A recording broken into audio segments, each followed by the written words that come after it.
नमस्कार, India news देखना आप आपके साथ। मैं हूं आयुष सूर्यवंशी। रुख करेंगे फटाफट खबरों की तरफ। मोदी कैबिनेट विस्तार और विभागों के बंटवारे के बाद आज शाम 5 बजे कैबिनेट की बैठक, शाम 7 बजे मंत्रिपरिषद की भी होगी बैठक। पीएम मोदी ने वीडियो कॉन्फ्रेंसिंग के माध्यम से केंद्र द्वारा वित्त पोषित तकनीकी संस्थानों के निदेशकों के साथ बातचीत की। राज्यपाल मंगूभाई पटेल ने ली पद और गोपनीयता की शपथ। शपथ ग्रहण समारोह में यूपी की राज्यपाल आनंदीबेन पटेल, सीएम शिवराज, पूर्व मुख्यमंत्री कमलनाथ रहे मौजूद। हिमाचल प्रदेश के पूर्व मुख्यमंत्री वीरभद्र सिंह का निधन। पूर्व मुख्यमंत्री ने 86 साल की उम्र में ली आखिरी सांस। 2 महीने से चल रहा था इलाज। हिमाचल प्रदेश के पूर्व मुख्यमंत्री और कांग्रेस नेता वीरभद्र सिंह के पार्थिव शरीर को शिमला में उनके आवास पर लाया गया। हिमाचल प्रदेश के पूर्व सीएम वीरभद्र सिंह के निधन पर पीएम मोदी ने ट्वीट कर दुख जताया। पीएम ने लिखा, वीरभद्र जी का लंबा राजनीतिक जीवन था। उनके पास समृद्ध प्रशासनिक और विधायी अनुभव था। पीएम ने लिखा, उन्होंने हिमाचल प्रदेश में महत्वपूर्ण भूमिका निभाई और राज्य के लोगों की सेवा की। उनके निधन से दुखी हूं। उनके परिवार और समर्थकों के प्रति संवेदना। ओम शांति। हिमाचल प्रदेश के पूर्व सीएम वीरभद्र सिंह के निधन पर सीएम गहलोत ने ट्वीट कर दुख जताया। सीएम ने लिखा, पूर्व मुख्यमंत्री और कांग्रेस के वरिष्ठ नेता वीरभद्र जी के निधन से गहरा दुख हुआ है। सीएम गहलोत ने लिखा, वीरभद्र सिंह की पार्टी और लोगों की सेवा में उनके योगदान को हमेशा याद किया जाएगा। उनके परिवार के सदस्यों के प्रति मेरी हार्दिक संवेदना। ये मजबूत बनी रहें, उनकी आत्मा को शांति मिले। पूर्व सीएम भूपेन्द्र हुड्डा ने ट्वीट कर वीरभद्र सिंह के निधन पर शोक जताया। लिखा कि अच्छे इंसान, स्नेही व्यक्तित्व वाले वीरभद्र सिंह से निजी संबंध थे। परिवार और समर्थकों के प्रति संवेदना। हरियाणा कांग्रेस अध्यक्ष कुमारी सैलजा ने ट्वीट कर वीरभद्र सिंह को श्रद्धांजलि दी। लिखा, उन्होंने अपना पूरा जीवन जनता और कांग्रेस की सेवा में लगाया। दीपेन्द्र हुड्डा ने वीरभद्र सिंह के निधन पर ट्वीट कर दुख जताया। लिखा, लोकप्रिय जनसेवक के रूप में उन्होंने देश की तरक्की में विशिष्ट योगदान दिया। मंत्रिमंडल विस्तार के बाद मंत्रियों को मिला कैबिनेट का दर्जा। अमित शाह को दिया गया मिनिस्ट्री को कॉर्पोरेशन का प्रभार। स्वास्थ्य मंत्री बने मनसुख मंडाविया। रेल मंत्री बनाया गया अश्विनी वैष्णव। मोदी कैबिनेट के विस्तार में मध्य प्रदेश से 2 मंत्री बनाए गए। ज्योतिरादित्य सिंधिया के अलावा डॉक्टर वीरेंद्र कुमार खटीक ने राष्ट्रपति भवन में पद और गोपनीयता की शपथ। फॉरवर्ड से बड़े ज्योतिरादित्य सिंधिया को एविएशन मिनिस्ट्री और वहीं खटीक को सामाजिक न्याय और अधिकारिता जैसे अहम मंत्रालय का प्रभार सौंपा गया। प्रहलाद पटेल से संस्कृति मंत्रालय वापस लेकर उन्हें जल शक्ति और फूड प्रोसेसिंग इंडस्ट्री मंत्रालय सौंपा गया। वहीं फग्गन सिंह कुलस्ते को स्टील मंत्रालय के साथ ग्रामीण विकास मंत्रालय की जिम्मेदारी भी दी गई। मध्य प्रदेश के कोटे से मोदी सरकार में 5 मंत्री हो जाएंगे। मोदी मंत्रिमंडल में इनके अलावा नरेंद्र तोमर, प्रहलाद पटेल और फग्गन सिंह कुलस्ते भी हैं। दिल्ली में अनुराग सिंह ठाकुर ने सूचना और प्रसारण मंत्री के रूप में कार्यभार संभाला। अनुराग ने कहा, प्रधानमंत्री ने मुझे जो जिम्मेदारी दी है, जो विश्वास व्यक्त किया है, उस पर खरा उतरने का हर संभव प्रयास करूंगा। केंद्रीय मंत्री किरण रिजिजू का बयान, हमारी बहुत अच्छी टीम रही। हमने भारत को एक महान खेल राष्ट्र बनाने के लिए हर संभव प्रयास किया। जिम्मेदारी बदली है, परंतु खेल मंत्रालय में प्रयास जारी रहेंगे। हम हमेशा साथ काम करते रहेंगे। संघ प्रमुख के बयान पर बोले दिग्विजय, डीएनए एक तो धर्म परिवर्तन कानून की क्या जरूरत। कैबिनेट में शामिल होने पर सिंधिया को दी बधाई। पूर्व मुख्यमंत्री दिग्विजय सिंह ने मंत्रियों के इस्तीफे पर भी अपनी प्रतिक्रिया व्यक्त की। कहा, स्वास्थ्य मंत्री अच्छे व्यक्ति हैं, लेकिन उनका कार्यकाल उल्लेखनीय नहीं रहा। गृह मंत्री नरोत्तम मिश्रा ने केंद्रीय मंत्रिमंडल के सभी नवनियुक्त केंद्रीय मंत्री और नवनियुक्त राज्यपालों को बधाई दी है। साथ ही उनके सफल कार्यकाल की कामना की। गृह मंत्री नरोत्तम मिश्रा ने दिग्विजय सिंह पर साधा निशाना। गृह मंत्री नरोत्तम मिश्रा ने कहा, दिग्विजय सिंह विभाजनकारी हैं। साथ ही कहा, कांग्रेस को डूबता हुआ जहाज है।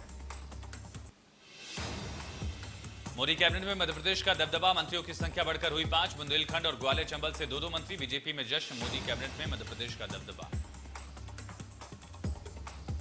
जोधपुर में केंद्रीय मंत्री अश्विनी वैष्णव के पैतृक घर पर जश्न का माहौल। बधाई देने वालों का तांता। मोदी कैबिनेट में बनाए गए हैं रेल मंत्री। संघ प्रमुख मोहन भागवत पद्म विभूषण से सम्मानित। राम भद्राचार्य से मिले। दोनों की मुलाकात करीब 1.25 घंटे चली। बातचीत पर खुलकर बोलने को कोई तैयार नहीं। जगत गुरु ने सरकार के फैसले में कुछ जगह आपत्ति जताई। मोहन भागवत के जाने के बाद मीडिया से बातचीत में जगत गुरु राम भद्राचार्य ने बताया, मोहन भागवत हमारे पास आशीर्वाद लेने आए थे और मैंने उनको आशीर्वाद दिया। राम भद्राचार्य ने कहा, मैं अभी सरकार के कामकाज से खुश नहीं हूं। जरूरत है पूरे देश के मन को बदलने की, और क्योंकि देश का भौतिक विकास हो गया है लेकिन मानसिक विकास अभी तक नहीं हो पाया। हाल ही में हुए जिला पंचायत चुनाव पर भी निशाना साधा और कहा कि जब तक भ्रष्टाचार खत्म नहीं होगा तब तक देश का मानसिक विकास नहीं हो पाएगा। मोहन भागवत द्वारा हाल ही में डीएनए के बयान पर जगत गुरु ने कहा कि यह बयान मेरे हिसाब से उचित नहीं था। बढ़ती महंगाई को लेकर छिंदवाड़ा में अनोखा प्रदर्शन, जलाई गई बिजली के बिल की प्रतियां। छिंदवाड़ा के फवारा चौक पर किया गया प्रदर्शन। रायगढ़ में सुभाष चौक पर जिला प्रशासन व्यापारी आमने सामने, प्रशासन के विरोध में व्यापारियों ने किया चक्का जाम। सड़क पर बैठे सुभाष चौक व्यापारिक संघ के सदस्य। जम्मू कश्मीर में पिछले 24 घंटे में सुरक्षा बलों ने 5 आतंकियों को मार गिराया। 3 अलग अलग एनकाउंटर्स में आतंकियों को ढेर किया गया। खंडवा में महंगाई के खिलाफ प्रदर्शन कर रहे 20 से ज्यादा कांग्रेस नेताओं और कार्यकर्ताओं पर केस दर्ज। प्रदर्शन में कोरोना गाइडलाइंस का जमकर उल्लंघन किया गया था। धारा 188 के तहत मामला दर्ज। सागर के कैंट थाना क्षेत्र में एक पिता का अपनी ही बेटी से ज्यादती का मामला। बेटी ने थाने पहुंचकर पिता के खिलाफ शिकायत दर्ज कराई।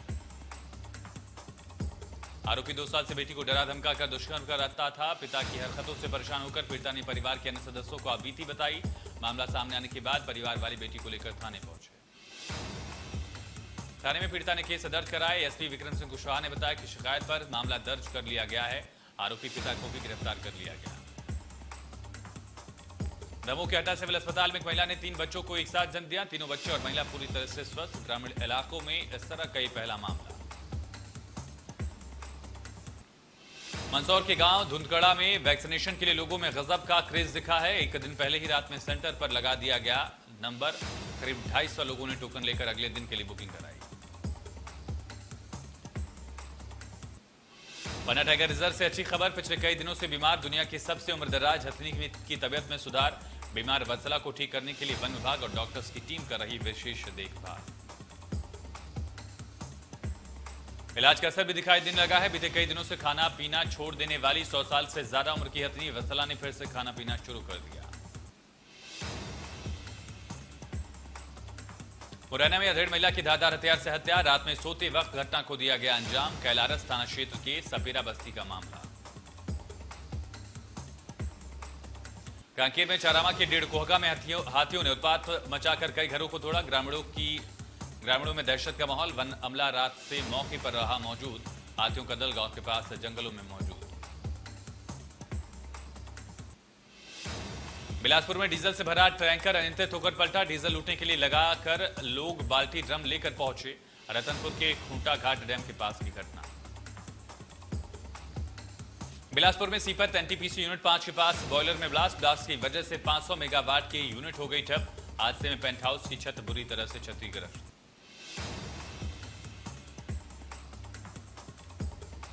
राजस्थान के झालावाड़ में झोपड़ी में घुसा बेकाबू डंपर। एक ही परिवार के 5 लोगों को रौंदा। ड्राइवर फरार, जांच जारी।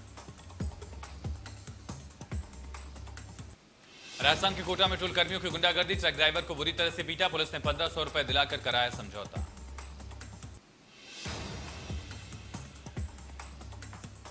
कानपुर में बीजेपी नेता ने टीएसआई होमगार्ड की पिटाई की। बीजेपी नेता की गुंडाई का वीडियो सोशल मीडिया पर वायरल। वीडियो वायरल होने के बाद बीजेपी नेता महेंद्र तिवारी पर मुकदमा दर्ज। बरेली में पुलिस ने 40 लाख कैश और 1.5 किलो स्मैक के साथ एक आरोपी को गिरफ्तार किया। अंतर्राष्ट्रीय बाजार में स्मैक की कीमत करीब 1.5 करोड़ बताई जा रही है। बुलंदशहर में रिक्शा चालक ने 10 साल की मासूम के साथ रेप जैसी घिनौनी वारदात को अंजाम दिया। पुलिस ने बच्ची को मेडिकल के लिए भेजा है। दिल्ली में 7 जुलाई का दिन एक दशक में सबसे गर्म दिन के रूप में दर्ज किया गया। इससे पहले कभी 7 जुलाई को इतनी गर्मी नहीं पड़ी थी। बुधवार को राजधानी का अधिकतम तापमान सामान्य से 6 डिग्री ज्यादा यानी कि 42 डिग्री सेल्सियस था, जबकि न्यूनतम तापमान सामान्य से 2 डिग्री ज्यादा 29 डिग्री सेल्सियस रहा।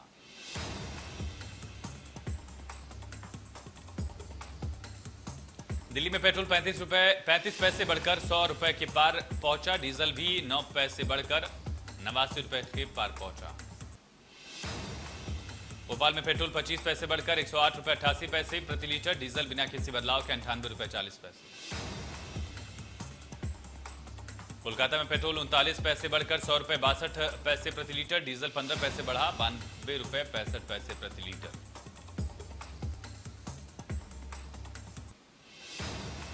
सीएनजी की कीमतों में 90 पैसे प्रति किलोग्राम की बढ़ोतरी, इंद्रप्रस्थ गैस लिमिटेड की ओर से ट्वीट करके दी गई जानकारी। आईजीएल ने बताया दिल्ली में सीएनजी गैस के दाम 43 रुपए 40 पैसे प्रति किलो से बढ़ाकर 44 रुपए 30 पैसे प्रति किलो किए गए। बढ़े हुए दाम आज से लागू। देश में 24 घंटे में कोरोना वायरस के 33,81,671 वैक्सीन लगाई गई, जिसके बाद कुल वैक्सीनेशन का आंकड़ा 36 करोड़ 48,47,000 के पार। कल 18,93,800 सैंपल टेस्ट किए गए। 7 जुलाई 2021 तक देश में कुल 42 करोड़ 52,25,000 से ज्यादा टेस्ट। भारत में 45,892 नए मामले आने के बाद कुल पॉजिटिव मामलों की संख्या 3 करोड़ 7,09,557, कुल मौतों की संख्या 4,05,028। 44,291 नए डिस्चार्ज के बाद कुल डिस्चार्ज की संख्या 2 करोड़ 98,43,000 के पार। देश में एक्टिव केस की संख्या 4,60,000। दिल्ली में 24 घंटे में 93 नए मामले, इस दौरान 64 लोग डिस्चार्ज हुए। 4 लोगों की मृत्यु दर्ज की गई। मध्य प्रदेश में 28 नए मामले, 32 लोग ठीक हुए। अब तक राज्य में 7,90,000 लोग कोरोना की चपेट में आ चुके हैं। छत्तीसगढ़ में 323 नए केस, 315 लोग ठीक हुए। अब तक 9 लाख से ज्यादा लोग संक्रमित। महाराष्ट्र में पिछले 24 घंटे में कोरोना वायरस के 9,598 नए मामले, 8,899 लोग डिस्चार्ज, 147 की मौत।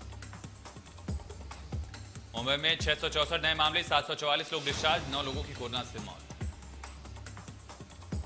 गोवा में 24 घंटे में 192 नए मामले, 3 लोगों की मौत दर्ज की गई। इस दौरान 196 लोग डिस्चार्ज हुए। यूपी में 116 लोग संक्रमित पाए गए, 191 लोग ठीक हुए। अब तक राज्य में 17 लाख से ज्यादा लोग संक्रमित। केरल में 24 घंटे में 15,600 नए मामले, 11,629 लोग डिस्चार्ज, 148 की गई जान।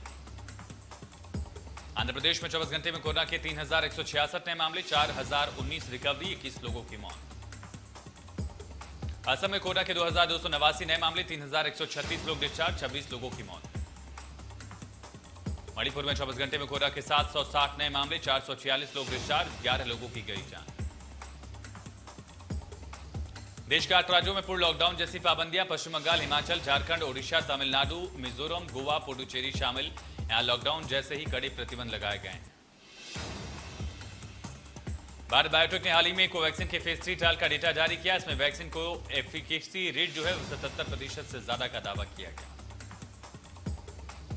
देश भर के 25 हॉस्पिटल में 18 से 98 साल की उम्र के 25,800 लोगों पर भारत बायोटेक ने ट्रायल किए थे। कंपनी का कहना है ट्रायल में डेल्टा वेरिएंट के खिलाफ भी वैक्सीन 65% इफेक्टिव। यमुना में फिर दिखाई दिया जहरीला झाग। जहरीले झाग यमुना नदी में बढ़ते प्रदूषण के कारण अक्सर दिखते हैं। हरियाणा और दिल्ली की फैक्ट्रियों से निकलने वाला पानी और इसकी वजह से यमुना नदी का प्रदूषण स्तर बढ़ जाता है, जिसकी वजह से नदी में जहरीले झाग दिखाई देते हैं। टीम इंडिया को श्रीलंका दौरे पर 13 जुलाई से वनडे और टी20 की सीरीज खेलना है। बीसीसीआई ने इंग्लैंड दौरे के चलते श्रीलंका सीरीज के लिए बी टीम भेजी है। टीम की कमान शिखर धवन, कोचिंग राहुल द्रविड़ के हाथ में। 19 सदस्यीय टीम के कप्तान समेत 6 खिलाड़ी ही श्रीलंका के खिलाफ वनडे सीरीज खेल सके। अभिनेता नसरुद्दीन शाह को बुधवार को अस्पताल से छुट्टी मिली। उनकी बेटी विवाह ने इंस्टाग्राम पर रत्ना पाठक शाह के साथ उनकी कुछ फोटो शेयर की। नसीर को पिछले महीने निमोनिया हुआ था। अजय देवगन जल्दी अपनी अपकमिंग वेब सीरीज रूद के साथ ओटीटी प्लेटफॉर्म पर डेब्यू करेंगे। सीरीज की कास्ट को लेकर धीरे धीरे खबर आ रही है। सीरीज में ईशा का रोल काफी अहम होगा। सीरीज में ईशा देओल अजय की पत्नी या गर्लफ्रेंड का रोल करती नजर आएंगी। ये वेब सीरीज न केवल अजय बल्कि ईशा की भी डेब्यू वेब सीरीज होगी। जानकारी देते हुए ईशा ने ट्वीट किया। ईशा ने लिखा, रुद्र मेरी डेब्यू वेब सीरीज है, वो भी शानदार एक्टर अजय देवगन के अपोजिट, जो कि कई फिल्मों में मेरे को स्टार रह चुके हैं। दोनों के अलावा इस सीरीज में राशि खन्ना और हेमंत खेर भी नजर आएंगे।